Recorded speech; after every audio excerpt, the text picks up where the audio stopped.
Filippo Brunelleschi. Brunelleschi wasn't a painter. He was an architect, and the mind who invented perspective. Before him, artists didn't know how to show depth accurately. Brunelleschi's discovery of linear perspective made it possible to create realistic space, everything vanishing toward a single point. His masterpiece? The dome of Florence Cathedral, built without scaffolding reaching the ground, using an ingenious double-shell structure. He proved art and engineering could merge, and perspective would become the backbone of Renaissance painting. Donatello brought sculpture back to life. For centuries, statues were stiff, symbolic, and flat, but Donatello made them human again. His bronze David was the first freestanding nude. Since ancient Rome, it wasn't just a statue, it was a statement. The body was once again something to celebrate, not hide. You can see personality in his figures. Confidence, tension, thought. In works like St. George and Gattamelata, Donatello gave stone and bronze emotion, movement, and psychology. He rediscovered how to make a figure feel alive, showing that art could capture not only form, but also the inner world of a person. Donatello didn't just revive classical sculpture, he redefined what it meant to represent the human being. Masaccio changed painting as radically as Brunelleschi changed architecture. In works like The Holy Trinity, he used Brunelleschi's perspective rules and made space real, an illusion you could walk into. In The Tribute Money, he gave his figures natural light, volume, and emotion.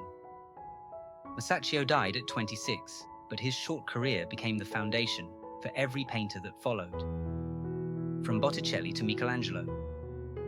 Without him, Renaissance realism wouldn't exist. Fra Angelico was a Dominican friar who proved that realism and spirituality could coexist. His frescoes in the San Marco convent in Florence are calm, meditative, and full of divine light. Yet his figures have human tenderness. He merged faith and humanism, showing that beauty itself could be a form of devotion. Even modern critics call him the angelic painter, not just for his faith, but for how purely his art communicates emotion. Piero della Francesca. Piero was a mathematician as much as an artist. He turned perspective and proportion into art science. In works like The Flagellation of Christ and The Baptism of Christ, every figure and object follows perfect geometry. He made painting logical, calm, and timeless. Piero's serene compositions influenced everyone from Leonardo da Vinci to 20th century modernists. Andrea del Castagno. Castagno is often overlooked, but he pushed realism toward drama. His fresco, The Last Supper, turned the calm meal into a tense, psychological moment.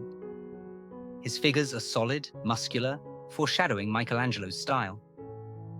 Castagno made the human body powerful, not just beautiful, a bridge toward the high Renaissance.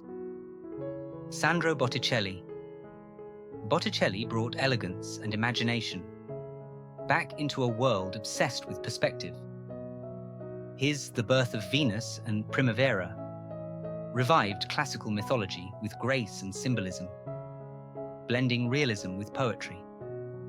He showed that art didn't have to be about strict realism. It could also be about beauty, idealism, and feeling. In a way, Botticelli closed the early Renaissance and opened the door to a more emotional, visionary era.